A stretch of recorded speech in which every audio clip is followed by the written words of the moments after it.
And because of the situation now, with the need for additional marketing dollars, what we felt was that let's go back and revisit what was suggested in 2008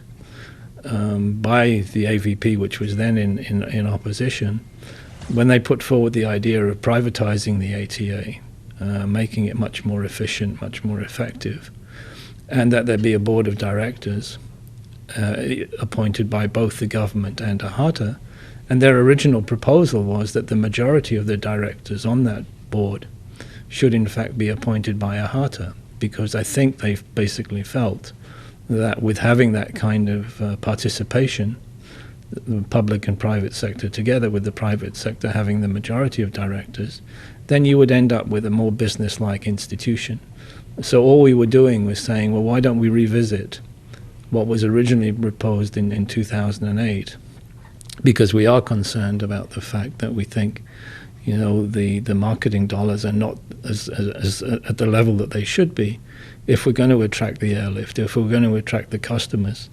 that we're clearly going to need to replace the loss of business elsewhere. Well, we haven't had a reaction from the Prime Minister, but we've had a reaction from the Minister of Tourism.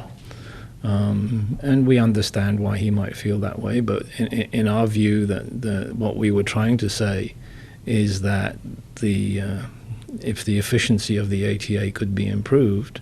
then with $100 million, of which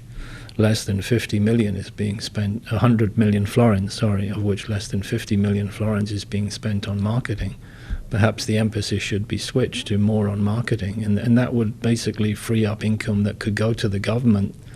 who could then decide to spend it on schools and on the health system, on security, and other areas that we know that they have been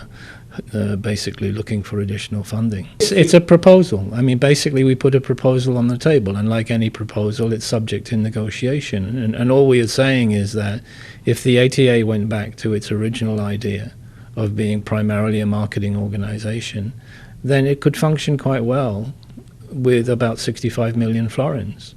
And that was what we felt would be enough to do the effective kind of marketing which is necessary. With an income of 100 million, and remember last year they didn't spend 17 million of that 100 million, 95 million, that with that